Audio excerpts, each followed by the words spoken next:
It's a hot and sunny day, but inside this apartment complex in Seoul's West End, the conditions aren't so bright.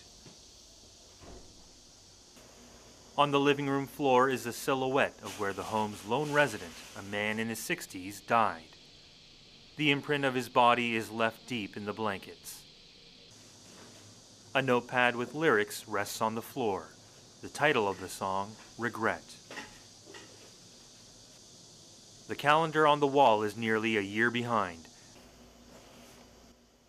Empty bottles of alcohol are sprawled about. Prescription medication indicates that the man may have had health problems. Kim Gi-sup works for a biohazard cleaning company. He's tasked with erasing traces of death from the site.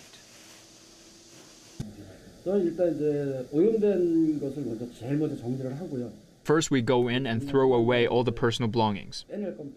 Then we bring in the water hoses to clean the bathrooms, kitchen, and the floors. The last step is to remove the odor from the house. Kim guesses the man's body lay here, rotting for nearly a month. The humid weather accelerated decomposition. He was found only when neighbors reported a nauseating stench in the hallway.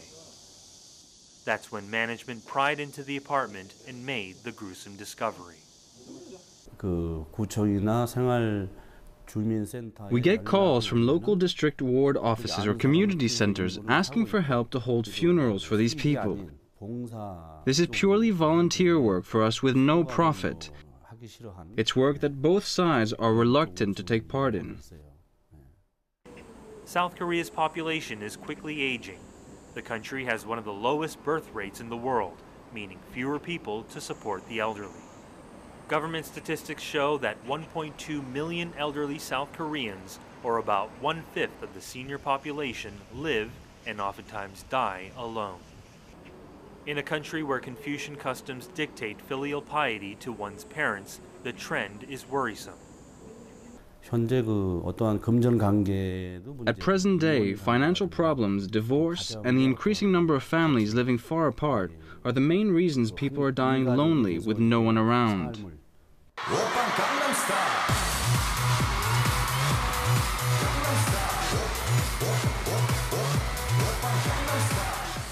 South Korean pop star Psy put Seoul on the map with his hit song Gangnam Style about the city's affluent neighborhood. Juxtaposed to the glitzy area is one of the city's poorest enclaves. Guryong Village is a gathering of dilapidated houses made of plywood and sheet metal. About 2,000 residents live here. Most are elderly, including 79-year-old Kim Bun-hong.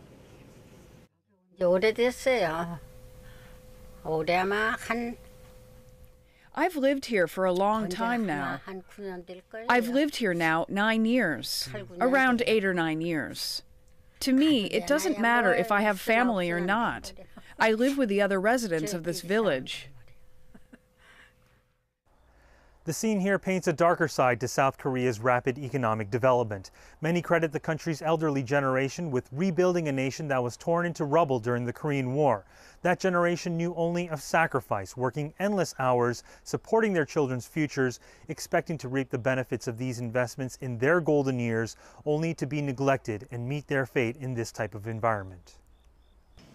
Despite the shoddy living conditions, Kim is optimistic.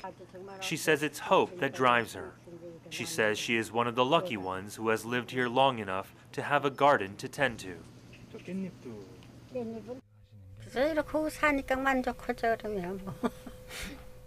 I'm satisfied with the way that I live. Nobody tells me where to come and go. I eat, sleep, walk around, return home, and that's it. What more could I ask for? Kim also tells me that death is a common occurrence in the village. She says just a month before, one of her neighbors passed away.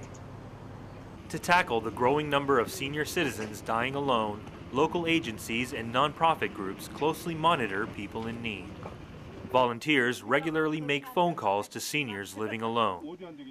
They make weekly visits providing food and helping with menial tasks, like changing a light bulb or fixing a leaky faucet. But material support is not what these seniors need, says the head of this volunteer group. The most important thing is emotional support. Some seniors here have welfare workers visit once or twice, but some are completely isolated. What these grandmothers and grandfathers want is not material help, but emotional assistance. They want to know that when they are sick and facing death, that someone will protect them and take them to the hospital. According to government estimates, nearly a quarter of South Korea's entire population will be elderly by the year 2030. The South Korean government has taken some measures to help provide for seniors. But the country is still one of the lowest in welfare spending among developed countries. That's why local governments are stepping up with measures of their own.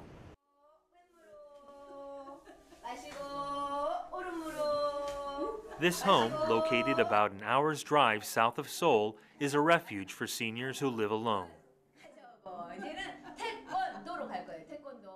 Daily programs help pass the time. On the schedule today is yoga class.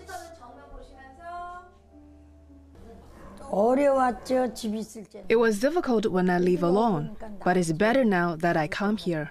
They feed you, we can earn some money. It's better than being at home. Some also perform nominal paying jobs for local businesses. On this day, the women package holiday cards. Some have trouble working with their hands, but they find the experience rewarding. The facility is different from other senior citizen centers. Residents must meet specific requirements. For instance, everyone here doesn't qualify for government assistance because on paper they have family who can support them. But once in, the response is overwhelmingly positive. When I lived outside, I didn't have anyone to talk to. I had no friends, but ever since I came here, I've become more outgoing. These seniors are the lucky ones. But so many others are not.